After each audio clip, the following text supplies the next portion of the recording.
നമ്മള് ചെളിയിൽ ചവിട്ടിക്കുഴച്ച് നടന്നു പോകുന്ന ഒരു ഫീലാണ്.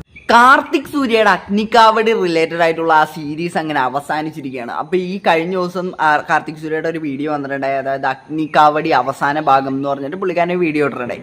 അപ്പോൾ ആ ഒരു വീഡിയോ കണ്ടപ്പോഴത്തേക്കും ഞാൻ ഓരോ കാർത്തിക് സൂര്യയുടെ ഈ ഒരു നമ്മുടെ കാവടി റിലേറ്റഡ് ആയിട്ടുള്ള വീഡിയോ ചെയ്യുമ്പോഴും ഞാൻ പറയാറുണ്ട്, ഞാൻ ഒരു വിശ്വാസിയല്ല. അത് ഞാൻ ഇപ്പോഴും അതിനകത്ത് തന്നെ ഉറച്ചിരിക്കണം. ഞാൻ എന്ന് പറഞ്ഞ ഒരു വിശ്വാസിയല്ല, ദൈവവിശ്വാസിയല്ല എന്ന് പറയുന്നതായിരിക്കും ശരി. ബാക്കിയുള്ള പല കാര്യത്തിലും വിശ്വാസം ഉണ്ടാകും, പക്ഷെ എന്നാലും ദൈവവിശ്വാസം, ഈ ദൈവം എന്ന് പറഞ്ഞ കോൺസെപ്റ്റിനോട് എനിക്ക് വിശ്വാസമില്ല.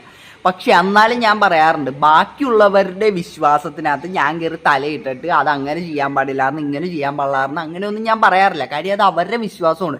അവരുടെ വിശ്വാസം എന്ന് പറയുന്നത് അത് അവരുടെ ഒരു ഇഷ്ടമാണ്. അത് അവർ ചെയ്തോട്ടെ, അവർക്ക് അതിൽ നിന്നൊരു സന്തോഷം കിട്ടുന്നുണ്ടെങ്കിൽ അത് അവർ ചെയ്തോട്ടെ. പക്ഷെ എന്നാലും ഞാൻ പറയുന്നത്, ഈ സെൽഫ് ഹാമിങ് ആയിട്ടുള്ള കാര്യങ്ങളോട് ഞാൻ അങ്ങനെ ഭയങ്കര സപ്പോർട്ടിങ് കാര്യങ്ങളൊന്നും അല്ല. പക്ഷേ കാർത്തിക് സൂര്യയുടെ ആ ഒരു വീഡിയോ കണ്ടപ്പോഴത്തേക്ക് എനിക്കതിൽ നിന്ന് എന്തോ ഒരു, അതായത് ആ ഒരു വീഡിയോനകത്ത് കാണുന്ന പല കാര്യങ്ങളും എനിക്കൊരു അത്ഭുതം പോലെയൊക്കെ എനിക്ക് പലതും തോന്നിയിട്ടുണ്ട്. നമുക്ക് ആദ്യം അതൊന്ന് കണ്ടു നോക്കാം, എന്നിട്ട് നമുക്ക് ബാക്കി പറയാം.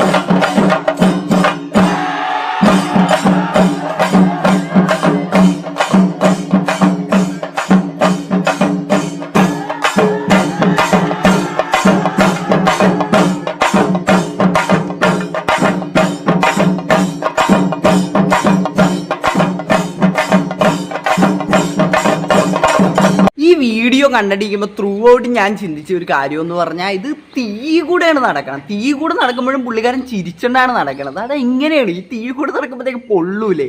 അതേപോലെ തന്നെ ഇപ്പോൾ പുള്ളിക്കാരൻ ശൂലം കുത്തുന്ന സമയത്ത് സാധാരണ ഇപ്പോൾ നമ്മുടെ മേത്തൊക്കെ എന്തെങ്കിലും മുറിവ് തന്നെയാണെങ്കിൽ അപ്പം തന്നെ ബ്ലഡ് വരാറുണ്ട്. ഇപ്പോൾ പുള്ളിക്കാരൻ്റെ അതേ കവളത്ത് ശൂലം കുത്തിയപ്പോഴത്തേക്കും ബ്ലഡ് പോലും വന്നില്ല. അപ്പോൾ അതൊക്കെ ഞാൻ ഇങ്ങനെ ചിന്തിച്ചുകൊണ്ടിരിക്കുന്നത്, ഇതൊക്കെ എങ്ങനെയാണ് നടക്കുന്നത്? ഇപ്പം ഞാൻ പറയണമെന്ന് പറഞ്ഞാൽ ഇങ്ങനെ എന്തെങ്കിലും അങ്ങനെ ദൈവം അങ്ങനത്തെ പരിപാടിയൊന്നും അല്ല ഞാൻ പറയുന്നത്. പക്ഷെ എന്നാലും അതൊക്കെ എങ്ങനെയാണ്? അപ്പോൾ ഈ ഒരു കാര്യങ്ങളൊക്കെ കാണുമ്പോഴേക്കും പലർക്കും തോന്നാം, ഇപ്പം ഇതെന്നൊക്കെ പറഞ്ഞു കഴിഞ്ഞാൽ ഇങ്ങനെ ഭയങ്കര കൊടൂരമായിട്ടുള്ള ആചാരങ്ങളാണെന്നൊക്കെ ഇങ്ങനെ പലർക്കും തോന്നാം. പക്ഷെ ഞാൻ ചിന്തിക്കണതെന്ന് പറഞ്ഞാൽ, ഓരോ മതവിശ്വാസത്തിനകത്താണെങ്കിലും എന്താണെങ്കിലും, ഇപ്പോൾ ദൈവവിശ്വാസത്തിനകത്താണെങ്കിൽ പലതരത്തിനകത്തുള്ള ആചാരങ്ങൾ ഇതേപോലെയുള്ളത് നമുക്ക് കാണാൻ പറ്റും. അപ്പം അതിനെയൊക്കെ വിമർശിക്കാൻ നിന്ന് കഴിഞ്ഞാൽ നമുക്ക് അതിന് മാത്രം നേരം ഉണ്ടാവുള്ളൂ. അല്ലെങ്കിൽ നമുക്ക് പറയേണ്ട ഒരു മതം എടുത്ത് കളയണം, അതൊക്കെ നമുക്ക് പറയേണ്ടി വരും. പക്ഷെ അതൊന്നും ഇവിടെ എന്തായാലും നടക്കാൻ പോണില്ല. അപ്പം പിന്നെ നമ്മൾ അതിനകത്തിട്ട് ഭയങ്കര വിമർശിച്ചേണ്ടി എന്നിട്ടും പ്രത്യേകിച്ച് കാര്യമില്ല എന്നാണ് എനിക്ക് പറയാനുള്ളത് ഈ ഒരു ഇതൊക്കെ കാണുമ്പോഴത്തേക്കും. അപ്പം ഞാൻ ഇങ്ങനെ പിന്നെ ഇനി ആ തീ കൂടെ നടന്നതിൻ്റെ എക്സ്പീരിയൻസ് കാർത്തിക് സൂര്യ പറയുന്നുണ്ട്, അതൊന്നും നമുക്ക് കണ്ടു. ഈ കഴിഞ്ഞ 21 ദിവസം എനിക്കറിയില്ല, കുറച്ച് ലൈഫ് ചേഞ്ചിങ് ഡേയ്സ് ആയിരുന്നു. സന്തോഷം മാത്രം. കൂടെ നിന്ന് എല്ലാവർക്കും എനിക്ക് പറഞ്ഞറിയിക്കാൻ പറ്റുന്നില്ല, അത്രയ്ക്കും മാത്രം എനിക്ക് സന്തോഷമുണ്ട്. സാധാരണ നമുക്ക് അനുഗ്രഹം കിട്ടി നമ്മൾ തുള്ളുമ്പോൾ അവിടെ ചെറിയൊരു ബ്ലറ് കാണും എല്ലാ കാര്യത്തിനും, നമ്മൾ ചെയ്യുന്ന കാര്യത്തിനായാലും നമ്മുടെ ആക്ഷൻസിനായാലും. പക്ഷെ അഗ്നിക്കാവടിക്ക് അനുഗ്രഹം കിട്ടി, ആ കളത്തിനകത്ത് ഇറങ്ങിയപ്പോ എല്ലാത്തിനും ഭയങ്കര ക്ലാരിറ്റി ആയിരുന്നു. അവിടെ കേട്ടുകൊണ്ടിരുന്ന ഋതത്തിന്, അവിടെ ആൾക്കാരുടെ സൗണ്ട്, എല്ലാം കാണുന്ന കാര്യങ്ങൾക്കെല്ലാം ഒരു എക്സ്ട്രാ ക്ലാരിറ്റി പോലെ, HD ക്ലാരിറ്റി നമ്മുടെ കണ്ണിലൂടെ കാണുന്ന പോലത്തെ ഒരു ഫീൽ ആയിരുന്നു. എനിക്കറിയാം, ഞാൻ കംപ്ലീറ്റ്ലി കോൺഷ്യസ് ആയിരുന്നു എന്റെ ചുറ്റുപാട് നടക്കുന്ന കാര്യങ്ങളിൽ. പക്ഷെ എനിക്ക് എന്നെ തന്നെ നിർത്താൻ പറ്റുന്നില്ലായിരുന്നു. ആഴിയിൽ 4 വെച്ചു, 1 വെച്ചു, 2 വെച്ചു, 3 വെച്ചു, 4 വെച്ചു, വീണ്ടും വെച്ചു, വീണ്ടും കയറി. സിമ്പിൾ ടേംസിൽ എക്സ്പ്ലെയിൻ ചെയ്യുകയാണെങ്കിൽ, നമ്മള് ചെളിയിൽ ചവിട്ടിക്കുഴച്ച് നടന്നു പോകുന്ന ഒരു ഫീലാണ്. അല്ലെങ്കിൽ കുറെ കോയിൻ വാരിയിട്ടിട്ട് അതിനകത്തൂടെ നടന്നു പോകുന്ന ഒരു ഫീലായിരുന്നു എനിക്ക് തോന്നിയത്. ഓക്കെ, അപ്പൊ പുള്ളി പറഞ്ഞ കേട്ടല്ല പുള്ളിക്കാരന്റെ ആ ഒരു എക്സ്പീരിയൻസ്. പുള്ളിക്ക് ഒരു ചെളീനകത്തൊക്കെ നടക്കുന്ന പോലത്തെ ഒരു ഫീലായിരുന്നു. എത്രയും ചുട്ടുകൊള്ളുന്ന കനലിൽ കൂടെയാണ് നടക്കണേന്നും കൂടെ ആലോചിക്കണേ. അപ്പോഴാണ് ഈ ചെളിയിൽ കൂടെ നടക്കുന്ന പോലെ, അതേപോലെ കോയിനകത്ത് കൂടെ നടക്കുന്ന പോലെയുള്ള ഫീലൊക്കെ വന്നെന്ന് പറയുന്നത്. അപ്പൊ അതിന്റെ പിന്നിലുള്ള ലോജിക്ക് എന്താണെന്നൊക്കെ തപ്പിപ്പോകാനൊന്നും ഞാൻ എന്തായാലും ശ്രമിക്കാനുള്ള കാര്യം, എനിക്കത് കാണുമ്പോഴത്തേക്കും എനിക്കത് അങ്ങനെ കണ്ടിരിക്കുമ്പോഴത്തേക്കും അതിനൊരു പ്രത്യേക ഒരു ഇതുണ്ട്. അത് എങ്ങനെയാണെന്നൊന്നും അറിയാണ്ട് അത് എന്താണെന്ന് എനിക്ക് അറിയാനായിട്ട് താല്പര്യവും അതിന്റെ പിന്നിലായിട്ട് ഞാൻ ചകഞ്ഞാധികം പോണില്ല. ഓക്കെ, അപ്പോൾ അത് കണ്ടപ്പോഴത്തേക്ക് എനിക്കത് അപ്പം അങ്ങനെയാണ് ഞാൻ ആ ഒരു വീഡിയോനെ ഉൾക്കൊണ്ടതെന്ന് പറഞ്ഞ കേട്ടോ. കാര്യം അത് അവരുടെ വിശ്വാസമാണ്. അപ്പം അവരത് എന്താണെന്ന് വെച്ചാൽ ചെയ്തോട്ടെ, കാര്യം അവർക്ക് അതിനകത്തുനിന്ന് ഒരു ഹാപ്പിനെസ് കിട്ടുന്നുണ്ട്. അപ്പം അങ്ങനെയാണെങ്കിൽ അവരത് ചെയ്തോട്ടെ എന്നുള്ളൊരു മെൻറ്റാലിറ്റിനകത്താണ് ഞാൻ ആ വീഡിയോ ഫുള്ള് കണ്ടത്. അപ്പം ഞാൻ ഈ ഒരു വീഡിയോ നമ്മുടെ യൂട്യൂബിനകത്ത് വന്നപ്പോഴത്തേക്ക് അതിൻ്റെ അടിയിൽ നോക്കുമ്പോഴത്തേക്കാണ് ഭയങ്കര രീതിക്കുള്ള നെഗറ്റിവിറ്റിയും അങ്ങനത്തെ പരിപാടികളൊന്നുമില്ല. പക്ഷേ ഇൻസ്റ്റഗ്രാമിനകത്ത് ഈ ഒരു വീഡിയോ വന്നപ്പോഴത്തേക്കും അതിൻ്റെ അടിയിൽ നിറച്ച് നെഗറ്റീവ് കമൻറ്റ്സ് ഞാൻ കണ്ട്. അപ്പോൾ അതൊന്നും എടുത്ത് നമുക്കൊന്ന് റിയാക്ട് ചെയ്ത് നോക്കാമെന്ന് പറഞ്ഞു. മേ ബി യൂട്യൂബിനകത്തുള്ള കമൻറ്റ്സ് ഡിലീറ്റ് ചെയ്യുന്നതായിരിക്കാം, പക്ഷെ എന്താണെങ്കിലും നമുക്ക് ഇൻസ്റ്റഗ്രാമിനകത്തെ കമൻറ്റ്സ് ഒന്ന് നമുക്ക് നോക്കാം. സ്വന്തം ശരീരത്തെ ദ്രോഹിക്കാൻ നീതിമാനായ ദൈവം മനുഷ്യരോട് ഒരിക്കലും പറയില്ല. അങ്ങനെ നോക്കുകയാണെങ്കിൽ ഇപ്പം നീതിമാനായിട്ടുള്ള ദൈവം ഒരിക്കലും, ഇപ്പം നമ്മൾ ചിന്തിക്കണമെങ്കിൽ ശരിയാണ്, ഒരിക്കലും ദൈവം എന്ന് പറയുന്ന ഒരാളുണ്ടെങ്കിൽ അയാൾ ഒരിക്കലും അയാൾ ഉണ്ടാക്കിയ അയാളുടെ മക്കളാണല്ലോ നമ്മൾ. ഇപ്പം പീക്കാനകത്തൊക്കെ പറഞ്ഞൊരു സാധനമായിട്ട് ഞാനീ പറയാൻ പോണത്, അതായത് അയാളുടെ മക്കളാണ് നമ്മൾ എന്നാണല്ലോ ആ ഒരു കോൺസെപ്റ്റ്. അങ്ങനെയാണെങ്കിൽ നമ്മുടെ അച്ഛനായിട്ട് വരും ഈ ഒരു ദൈവം, അല്ലെങ്കിൽ അമ്മയായിട്ട് വരും ഈ ഒരു ദൈവം എന്ന് പറയുന്ന ആൾ ഉണ്ടെങ്കിലുള്ള കാര്യമായിട്ട് ഞാൻ പറയുന്നത്.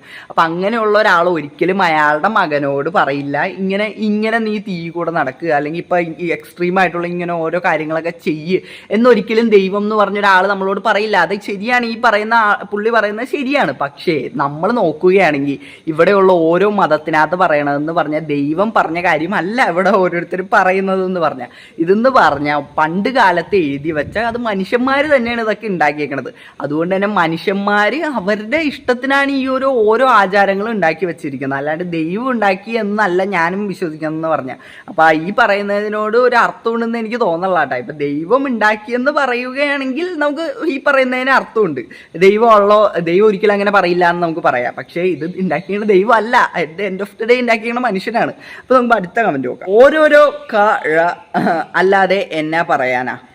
അപ്പം അങ്ങനെ നോക്കുകയാണെങ്കിൽ നമുക്ക് ഓരോ മതത്തിനകത്തും നമുക്ക് ഇതൊക്കെ തന്നെ പറയേണ്ട വരും. എല്ലാ മതത്തിനകത്തും കാണും ഈ കണ്ട കാഴ ആ പറഞ്ഞ സാധനം. അത് ഞാൻ എടുത്തു പറയാത്തതിൻ്റെ കാര്യമെന്ന് പറഞ്ഞാൽ ഞാനത് വെറുതെ എന്തിനാണ് എടുത്തു പറയുന്നത്, നിങ്ങൾക്ക് തന്നെ വായിച്ച് മനസ്സിലാക്കാവുന്നല്ലേ ഉള്ളൂ. അപ്പോൾ നമുക്ക് അടുത്ത് നോക്കാം. വന്നിച്ചില്ലെങ്കിലും നിന്ദിക്കരുതേ. അപ്പം ഈ ഒരു സംഭവം തന്നെയാണ് എൻ്റെയും ഒരു കോൺസെപ്റ്റ് എന്ന് പറഞ്ഞാൽ. കാര്യം നമ്മൾ ഒരിക്കലും അതിനെ സപ്പോർട്ട് ചെയ്തില്ലെങ്കിലും നമ്മൾ അതിനെ തള്ളി പറയാണ്ടിരിക്കുക. കാര്യം അത് അവരുടെ വിശ്വാസമാണ്. നമ്മൾ അതിനെ തള്ളി പറയുമ്പോഴത്തേക്കും നമ്മൾ പലരെയും ഹേർട്ട് ചെയ്യേണ്ടി വരും. കാര്യം അവരുടെ വിശ്വാസത്തിൽ കയറി നമ്മൾ വെറുതെ എന്തിനാണ് അഭിപ്രായം പറയുന്നത് എന്നുള്ള ആ ഒരു ആറ്റിറ്റ്യൂഡാണ് എനിക്ക് ഇതിനകത്തൊക്കെ തോന്നിയേക്കണത്. അപ്പോൾ അത് നല്ലൊരു കമൻറ്റാണ്. അപ്പോൾ നമുക്ക് ഇനി അടുത്ത് നോക്കാം. നെഗറ്റീവ് കമൻസ് എന്നിട്ടിട്ട് ക്രോസ് ഇട്ടിട്ട് ഓരോരുത്തർക്കും അവരവരുടെ വിശ്വാസമാണ്, അതാണ് അതിൻ്റെ ഒരു ഇത്. കാര്യം ഓരോരുത്തർക്കും അവരവരുടെ വിശ്വാസമാണ്. അപ്പോൾ നമ്മൾ അതിനകത്ത് കയറി അത് മറ്റതാണ് മറിച്ചതാണ്, അതേപോലെ അതൊക്കെ ഫേക്കാണ്, അതേപോലെ ഇതൊക്കെ അഭിനയമാണ് എന്നൊക്കെ നമ്മൾ വെറുതെ ആണെന്ന് പറഞ്ഞിട്ട് കാര്യമില്ല.